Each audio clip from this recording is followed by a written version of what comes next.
Baik, assalamualaikum warahmatullahi wabarakatuh.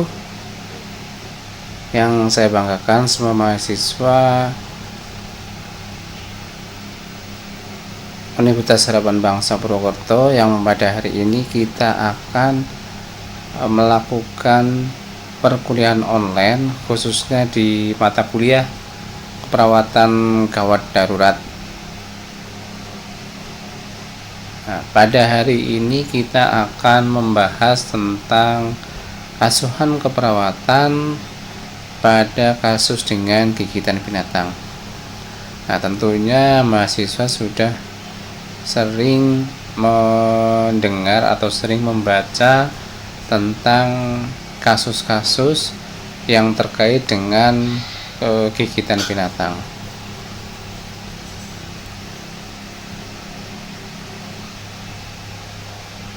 Nah, banyak sekali sebenarnya kasus-kasus yang terkait dengan gigitan binatang ya, seperti gigitan binatang pada hewan darat ya, seperti anjing, kemudian ada tikus, kucing, gigitan ular, kemudian ada gigitan binatang hewan laut, hewan udara ya.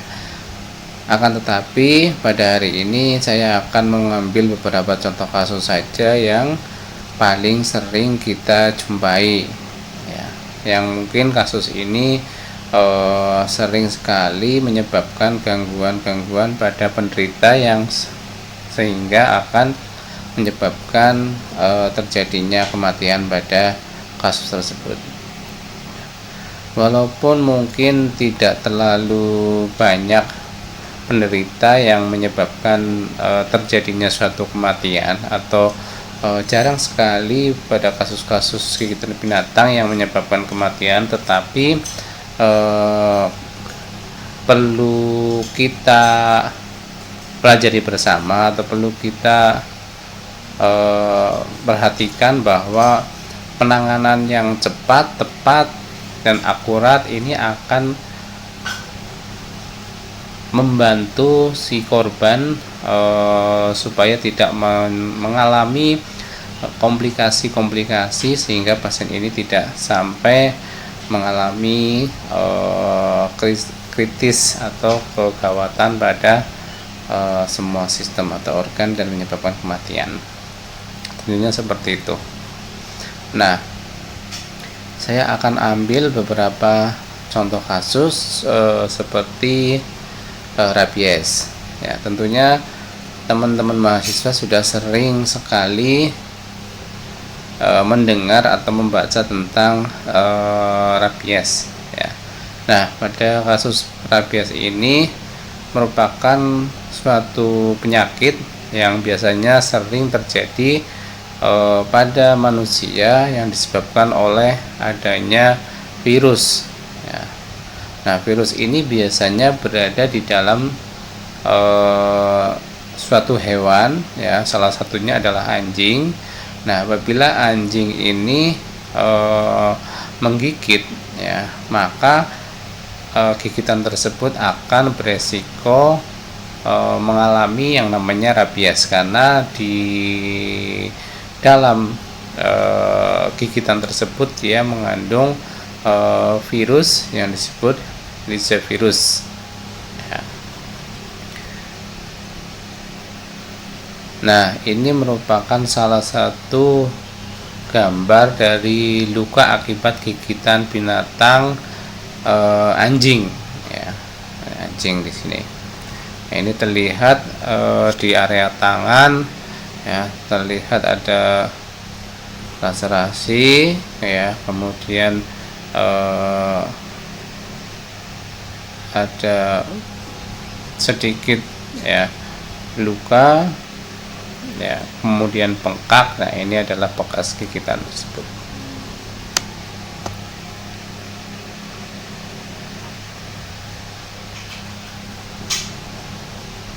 Nah, biasanya kalau penderita sudah mengalami gigitan, sudah terkena gigitan ya, anjing salah satunya ya, maka beberapa saat ya, maka penderita tersebut akan mengalami suatu respon.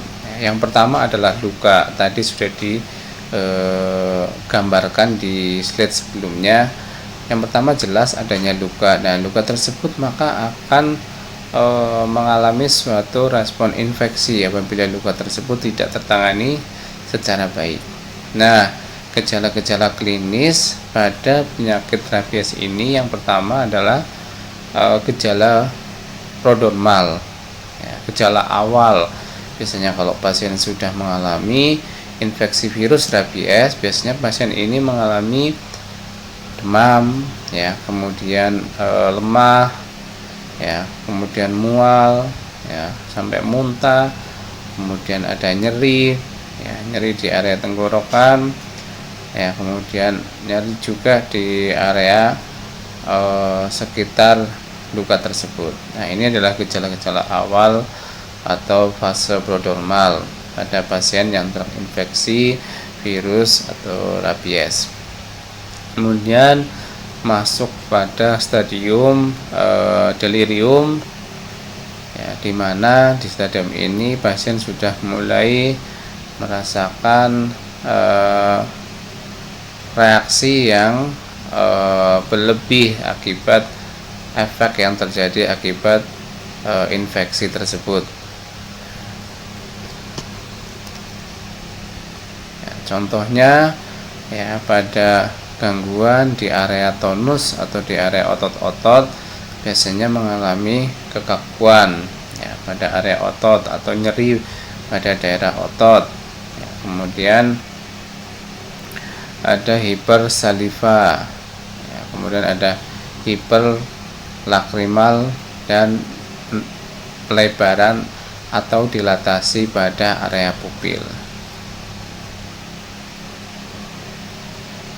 Nah, pada stadium ini juga akan menyebabkan terjadinya kontraksi pada otot-otot di daerah faring atau di area pernapasan, ya, karena adanya hidrofobi.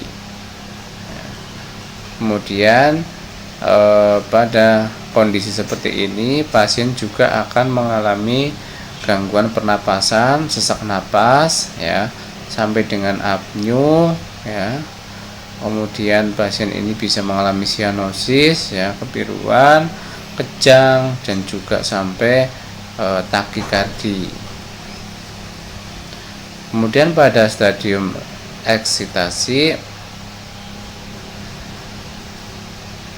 pasien ini akan mengalami gangguan seperti kelumpuhan pada daerah otot-otot, ya, yang sifatnya sangat progresif, ya, yang sifatnya sangat cepat dan tidak hanya di daerah otot-otot ekstremitas, tetapi yang paling berbahaya adalah jika terjadi pada kelumpuhan di area otot-otot pernapasan. Nah, ini yang akan menyebabkan pasien ini mengalami gagal nafas dan meninggal.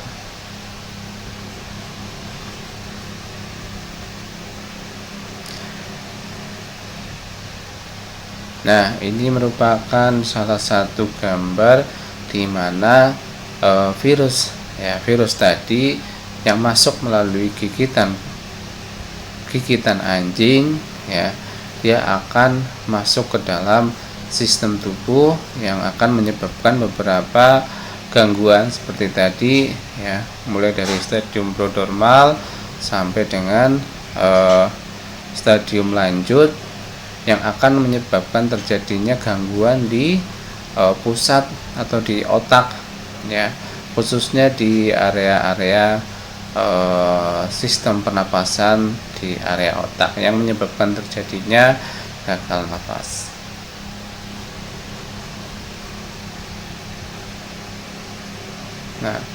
Nah, kemudian bagaimana cara penata laksanaan supaya pasien ini tidak sampai mengalami gangguan-gangguan yang khususnya gangguan-gangguan di organ-organ vital, ya. Yang pertama, jika pasien ini mengalami gigitan binatang, maka harus segera mungkin dibersihkan area luka tersebut ya, dibersihkan ya, kemudian dengan larutan atau cairan antiseptik ya, bersihkan, atau air yang mengalir, atau dengan sabun itu juga bisa ya. Kemudian lakukan debridement ya, debridement atau pembersihan luka dan pengangkatan jaringan-jaringan yang memang mengalami kerusakan yang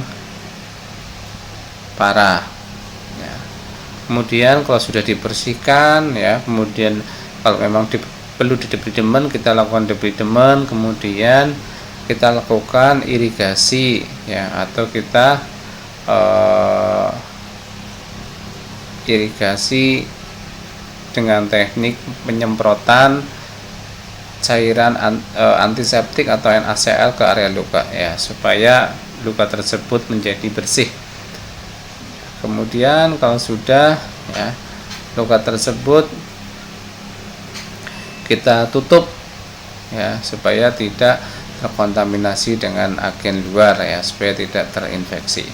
Kemudian kalau sudah, kita juga perlu melakukan terapi obat-obatan ya, dengan diberikan antibiotik ya, biasanya salah satunya adalah penisilin ya, per oral ya, untuk mencegah terjadinya infeksi yang meluas ya. Kemudian kalau sudah diberi antibiotik, akan lebih aman lagi jika pasien ini akan diberikan anti rabies serum atau vaksin anti rabies ya, biasanya di rumah sakit ya, ataupun di klinik medis tempat. Nah, ini yang tindakan yang harus dilakukan sesegera mungkin ya, apabila si korban ini mengalami gigitan binatang.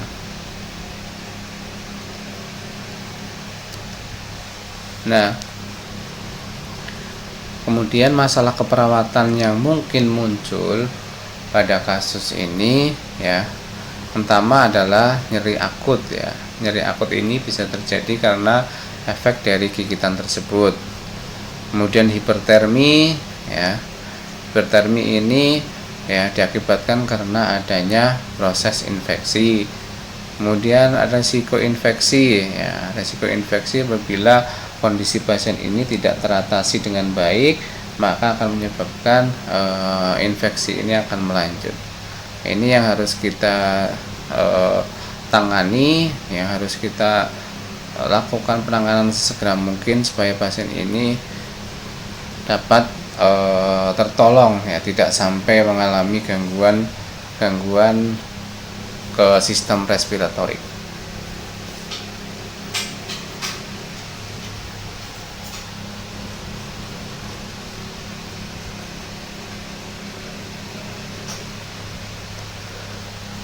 Ya, kita lanjut ke salah satu contoh lagi. Di sini ada snake bite atau gigitan ular.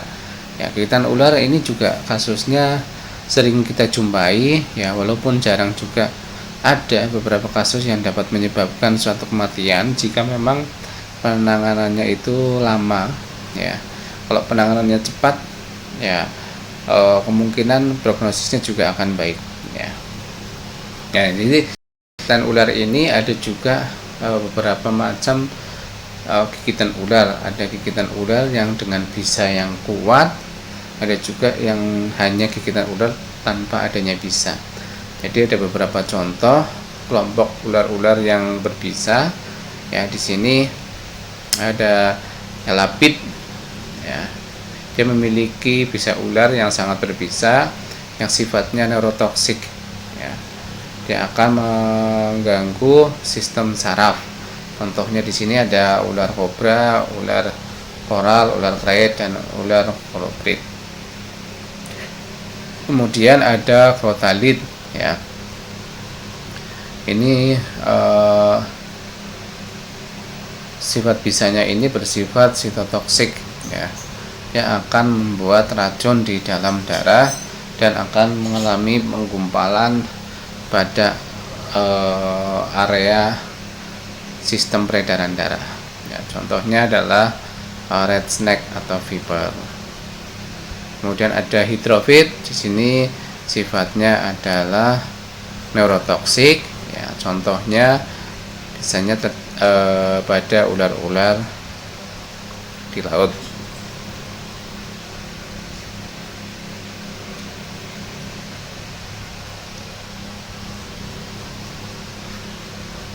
Nah, ini beberapa sifat atau racun yang dapat menyebabkan terjadinya gangguan, ya, yang sifat racun pada bisa ular, ya, sifatnya adalah neurotoksik, ada hemotoksik dan myotoksik. Ya. Dia masuk ke dalam pembuluh darah, ya, kemudian dia akan mengganggu sistem neuro, ya, sistem saraf, sistem aliran darah, sistem darah, dan sistem pada daerah otot dan persendian, ya, sehingga akan terjadi suatu gangguan, ya, gangguan-gangguan pada masing-masing sistem yang akan menyebabkan terjadinya reaksi anafilaksis, ya, reaksi alergi pada kasus-kasus tersebut. Ya. Biasanya pasien ini akan mengalami kekakuan pada, ya, sistem saraf atau paralisis pada semua ekstremitas, ya, kemudian lama-lama akan mengalami kejang, ya, kemudian akan mengalami gangguan pada area otak, ya, pernapasan dan sebagainya. Ini yang akan menyebabkan terjadinya kematian pada pasien tersebut. Nah, ini merupakan beberapa sistem yang mengalami gangguan apabila bisa ular tersebut masuk ke dalam sistem tubuh, ya. Ya, mulai dari, ya, otak, ya, kemudian ada pernapasan, ya, kemudian ada kulit, ya, kemudian ada hati, muskuler, ya, kemudian ada lambung, ya, dan sebagainya. Kemudian ditandai dengan beberapa contoh.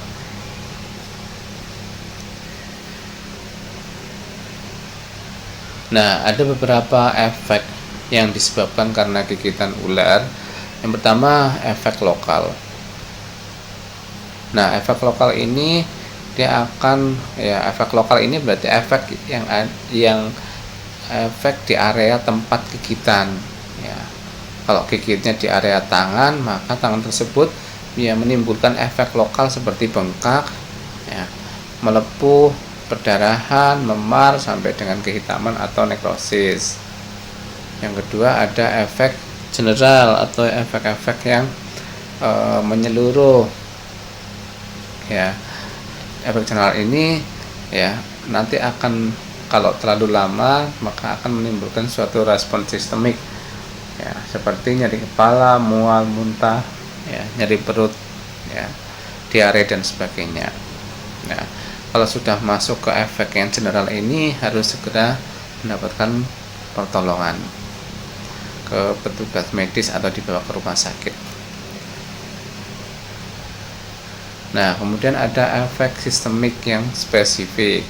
Ya, efek sistemik yang spesifik ini dibagi menjadi beberapa golongan atau beberapa jenis. Contohnya adalah yang pertama, efek dari terjadinya koagulopati. Nah, koagulopati ini akan ditandai dengan keluarnya darah atau perdarahan yang terus-menerus dari tempat gigitan, yang nantinya akan menyebabkan timbulnya hematuria, melena, dan batuk darah. Ya. Kemudian efek yang berikutnya adalah neurotoksis. Ya. Tadi yang sudah saya sampaikan, ya, bisa ular ini akan menyebabkan terjadinya paralisis atau kelumpuhan ya.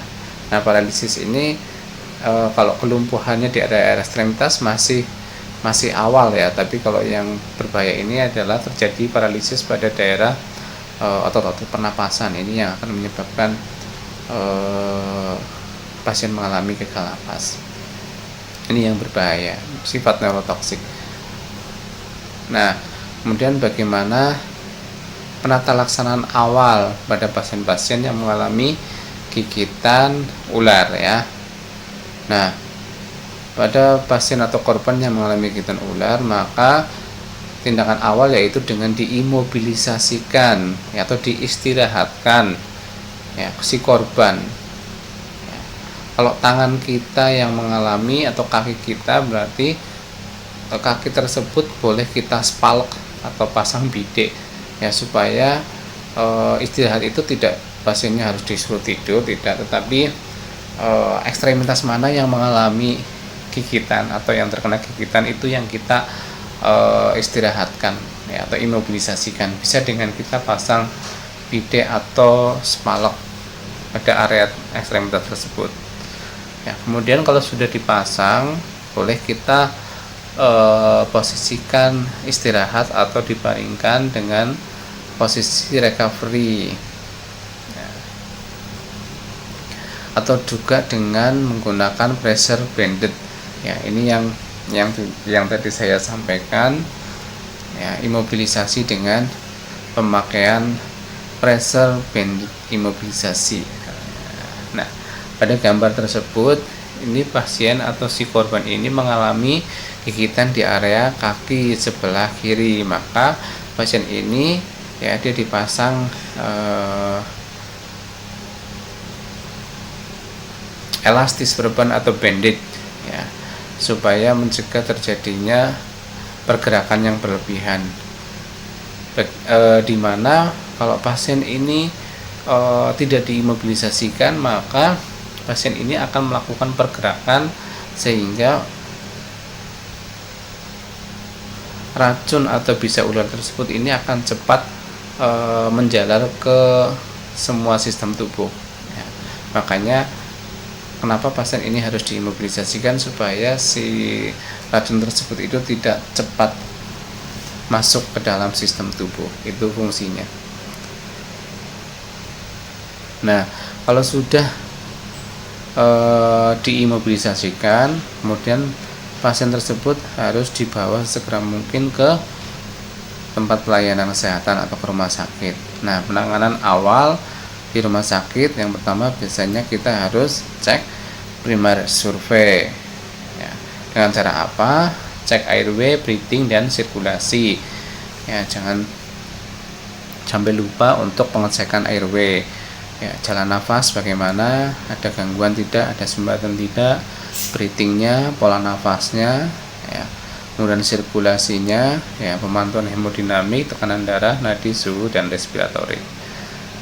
Oke, kemudian kalau sudah dicek A, B, C, D ya, kemudian tindakan berikutnya adalah dengan pemberian profilaksis atau obat-obat antibiotik dan analgesik ya, atau non-steroid anti-inflamasi drug.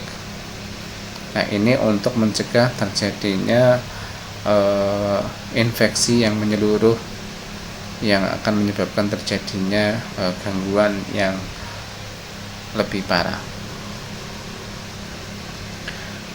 Kemudian setelah dilakukan atau pengecekan awal ya, kemudian kita juga jangan lupa untuk melakukan pemeriksaan fisik, vital sign ya, kemudian kulit ya, kemudian ada sulcus hidung ya, abdomen. Kita perlu melakukan pemeriksaan fisik yang detail terkait dengan tanda-tanda dari gangguan yang disebabkan akibat bisa ular tersebut ya. Neurologi ya, kemudian warna urin dan sebagainya. Nah, Kemudian tidak lupa juga kita harus melakukan pemeriksaan laboratorium untuk memastikan kerja sudah sejauh mana efek yang ditimbulkan dari bisa ular tersebut. Kita harus cek laboratorium darah lengkap, ya, elektrolit, ya, kreatinin, ya, kemudian ada hati, ya, dan yang lain sampai urinaria. Kemudian kita juga harus cek, ya, EKG-nya, kerja jantung dan torak untuk mengetahui respon dari kerja paru-paru kita. Nah, jika pasien tidak menunjukkan gejala dalam 6-12 jam, ya, kemudian dilihat dari hasil laboratorium semuanya normal, maka kemungkinan pasien tersebut tidak mengalami keracunan yang disebabkan oleh bisa ular tersebut.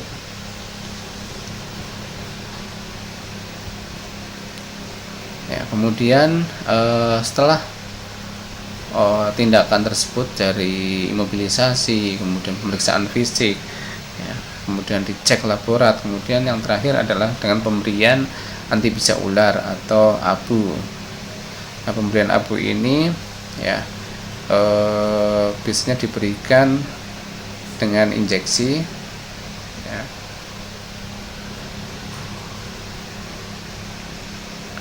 berikan, ya, 5 mili, ya, atau diberikan dengan cairan infus, ya. Kemudian dimasukkan bersama cairan infus, ya, titrip, ya. Kemudian nanti kita lihat 6-8 jam.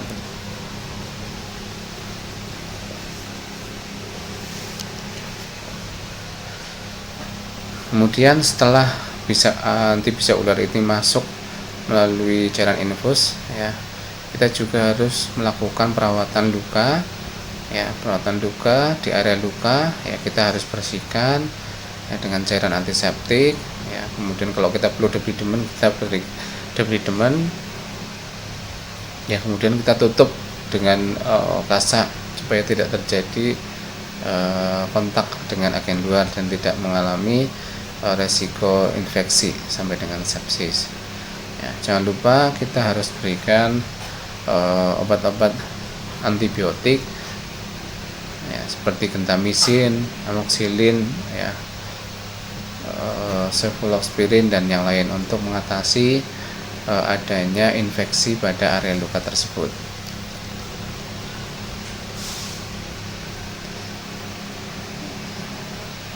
Ya, baik.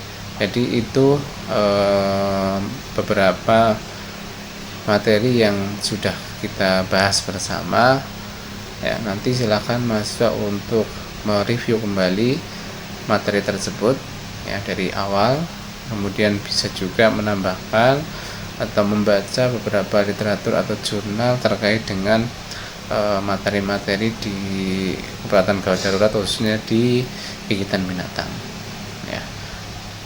Mudah-mudahan bermanfaat. Terima kasih. Assalamualaikum warahmatullahi wabarakatuh.